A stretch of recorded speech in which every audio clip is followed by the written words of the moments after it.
this is Jamie Mitchell, and we are back with another episode of the Libertarian Uncensored podcast, going over all the posts on the Libertarian Uncensored subreddit. Let's get right into it. So first we have Trump's mass deportations would bring economic disaster from MSNBC.com by CDN history student. And I personally don't really care for companies using illegal labor for their for their supply line, but taking that away might have negative consequences. I agree that might be true, but I like what this guy commented under it. They're named BHKMB. They said, "Let me get this straight. Companies that don't pay a living wage should go out of business, but if companies are forced to pay a living wage to make up for lack of immigrants, it will be a disaster. Do I have the narrative straight?" And yeah, I think that's pretty much it. It's interesting how in the 1850s the Democrats were like, without slaves, who would tend the crops? And now in the 2020s, the Democrats are like, without the illegal immigrants, who will tend the crops? So, I think people will find a way to, if it does happen, I think the people will find a way around it, or if worse comes to worse, maybe some native-born citizens will have to work instead of the illegal immigrants. And yeah, that's my thoughts on that issue. Then we have Donald Trump is still not signing the President-elect Ethics Agreement, something he legalized during his first term via the Presidential Transition Enhancement Act, from VerifyThis.com by Ragnar OKXG, and that's a cross post from the Leopard Ate My Face subreddit. And yeah, I think if Trump doesn't want to sign it, I don't think he should be forced to sign it. But I do think it's interesting how he created it and now he's not signing it. I think that's very interesting.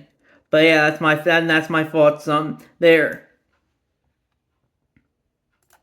Then we have Trump lied. This is totally out of character for him, from Spiritual Theme 3455, and they said Angela McGriddle. Well, they meant Angela McCarr, but they're calling her Angela McGriddle because I guess for humor's sake, she's the chair of the Libertarian Party. Finding out that Trump lied to her about nominating libertarians to his cabinet, nobody could have seen this coming.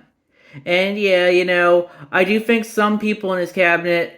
So Trump does have some good picks in his cabinet, like RFK Jr., The Libertarian Party is trying to pass him off as Libertarian because he's a dues-paying member of the LP because he needed that for his, he wanted to see if he could get the party's nomination at the convention this year, but I personally wouldn't consider him that Libertarian, but I personally think, that's a lot of politics for you. You either get stabbed in the front or stabbed in the back, I think Trump, he has some more libertarian rhetoric, but I don't think he's really going to the same deep state will run the country regardless of who's in power, and the president's mostly just a figurehead, I think, and that's my thoughts there. I don't think it really matters who the president is. I think the president might have some more libertarian rhetoric, like you could argue that Trump had more libertarian rhetoric than Harris, although some people might think the opposite. But regardless, I don't think the president was really running the country, or the cabinet for that member. It's the unelected deep state bureaucrats in groups like the CIA, the FBI, the NSA, and other alphabet agencies like that. And that's my thoughts on that issue. Then we have Donald Trump announces massive increased price of goods for Americans, from CH4Locks, and that's a cross post from the Parlor Watch subreddit. And that's on Truth Social. As everyone is aware, thousands of people are pouring through Mexico and Canada, bringing crime and drugs at levels never seen before. Right now, a caravan coming from Mexico, composed of thousands of people, seems to be unstoppable in its quest to come through our currently open border. On January 20th, as one of my many first executive orders, I will sign necessary documents to charge Mexico and Canada a 25% tariff on all products coming into the United States and its ridiculous open borders. This tariff will remain in effect until such times as drugs, in particular fentanyl, and all illegal aliens stop the invasion of our country. Both Mexico and Canada have the absolute right and power to easily solve this loud, long-simmering problem. We hereby demand that they use this power, and until such time that they do, it's time for them to pay a very big price. And then there's another truth of his. I never had many talks with China about the massive amounts of drugs, in particular fentanyl, being sent to the United States, but to no avail. Representatives of China told me that they would institute their maximum penalty, that of death, for any drug dealers caught doing this, but unfortunately they never followed through, and drugs are pouring into our country, mostly through Mexico, at least at levels never seen before. Until such time as they stop, we will be charging China an additional 10% tariff above any additional tariffs on all of their many products coming to the United States of America. Thank you for your attention to this matter. And yeah, I personally don't really care for tariffs and all that, but I think a lot of Reddit they just don't like tariffs because it's the orange man doing them currently. They were fine with Biden's tariffs, neutral or fine with Biden's tariffs, and I think that's something that is important to remember as well. Yeah, so it's not really that they don't care for tariffs. It's more that they don't care for Trump, and anything Trump says is automatically be seen as wrong in their eyes, I think. And that's my thoughts on that issue. Then we have third woman dies under Texas abortion ban as doctors use riskier miscarriage treatments. Original title from rawstory.com by Dr. 07. And yeah, Raw Story's definitely kind of biased towards DNC propaganda, but you do have to always remember the unintended consequences of abortion bans and all that. So I think that's important to remember as well. And that's my thoughts on that issue. Then we have the Libertarian Party must grow separately from the Republicans and Democrats if we ever hope to achieve our goals, from Chase Oliver on Twitter, and that's crosswords from the Libertarian Party USA subreddit. And I agree that, the party should grow separately from them, but right now the game is they massively dominate American politics, and all the third parties are pretty much just a sideshow. So I definitely do think if the Libertarian Party wants to reach out and maybe act as a kingmaker for the Republicans or Democrats, like they tried to do in this election, trying to act as a kingmaker for the Republicans, I think they should be able to do so. I personally don't think the party will ever get. I personally think unless one of the major parties ever collapses, that I don't think it really matters too much. Though, the first past the post voting system will ensure the two major parties will continue for as long as the people will tolerate them. And yeah, it's been well over a century, almost 2 centuries so far. So let's see much longer it will go on for. Then we have, if you want mass deportations, you can't have less government, from Reason.com by CDN history student. And yeah, I guess I would agree with that. If you want less government, you shouldn't be voting for either of the major parties. The Democrats are pretty openly big government, and the Republicans might act like they want small government, but in reality, they'll either keep the government roughly the same size as now or expand it for other reasons like mass deportations. And that's my thoughts on that issue. Then we have Elon Musk publicize the names of government employees he wants to cut. It's terrifying federal workers, from CNN.com.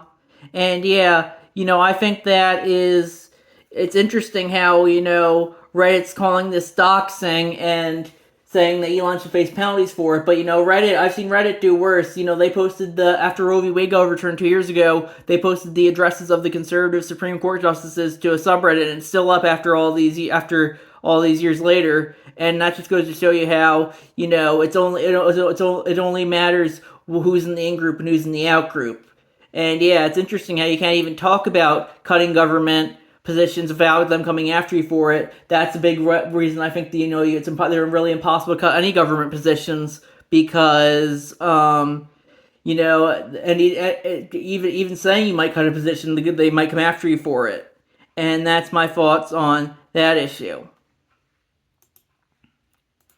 Then we have the wasteful persecution of the transgender community by conservatives, from factkeepers.com by Ninja Lover. And yeah, I personally don't really care too much for the transgender community, especially since they try and force their shit down everyone's throat. But, I do think, they should be able, if you want to be transgender, I think you should be able to. You should be able to identify as whatever you want. But, that doesn't mean that people shouldn't be able to dissent from your worldview at all, especially when it comes to stuff like, trans women and women's sports, or, transitioning children with under what is branded as gender affirming care, or the bathroom bills when it comes to, feeling safe in the bathroom when it looks like you have someone of the other gender in there. And yeah, ultimately, I think people should all just think whatever they want on the issues. But I can't really stand how the transgender community markets any dissent at all as transgender genocide, and that's my thoughts on that issue. Then we have, they're not even hiding that they want to violate constitutional rights from Ragnarok KXG. And that's a post from Leopards Ate My Face subreddit. It's a tweet from Nicholas, or a Blue Sky post from Nicholas Grossman. Trump did events with fake union workers, bragged how he shrinked overtime pay, and partners with two extremely leftist owners to support labor organizing. Biden Harris is the most pro-labor admin in years in both policy and public communication. In 2024, Trump gained votes among union members, and I don't think that's true. I think he actually got less union votes than last time. But regardless, I think Trump personally too pro-union from my point of view, and I think one of his cabinet picks is extremely pro-union as well. So I think this is just a Reddit narratives, because Trump's arguably probably one of the most pro-union presidents, especially since he's from what is generally seen as the anti-union party, I would say. And that's my thoughts on that issue. Then we have Elon Musk really has no shame from Swamp Yankee Dan. That's crosswords from the Murder by Word subreddit. And that's Elon Musk tweeting, those who break the law will be arrested, and that includes mayors. And Media Spawn response, nothing to see here, just the world's richest man, technically still a private citizen, threatening to arrest democratically elected officials. This is what oligarchy looks like. And yeah, I personally think that they just don't like Elon because he's in the out-group, I personally think he's probably going to be one of the better things of the Trump administration. But, they don't like, the left doesn't like billionaires unless they play for their team, like George Soros or J.B. Pritzker, the governor of Illinois. So it just depends on who's in the in-group and who's in the out-group. And that's my thoughts on that issue. Then we have grand jury turns tables and indicts the lying cop from the civil rights lawyer on YouTube. And yeah, I think if the jury wants to indict anyone they feel like, I think they should be able to. But personally, I personally don't really care for the whole legal system at all, because I view it as forced collectivism. I think people need to settle their disputes outside of the court of law rather than have the state settle their disputes for them. And that's my thought on that issue. Then we have bicycles are a loophole in finding freedom from regulation from JStocks QQQ, and they said someone posted a chart in the Censored Authoritarian Libertarian sub that shows how bicycles are a great way to escape the confines of a vehicle. For example, no license, no insurance needed, no registration is expense, and you can ride a lot more places too. I think it's true that living in a walkable town where you can bike everywhere gives a lot of freedom. Obviously, there's a lot of nuance, and sometimes vehicles are necessary, regardless of post was deleted, and I bet the OP is banned from that sub, so I just want to share here and see what your thoughts are. Does a bicycle offer libertarian alternative transportation?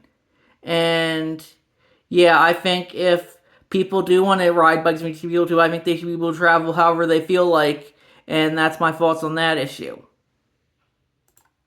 Then we have latest LP fundraising pitch from Dina B, free, and they said, I'm trying to wrap my head around the latest LP fundraising email. In case you did not get it, here are the first two paragraphs.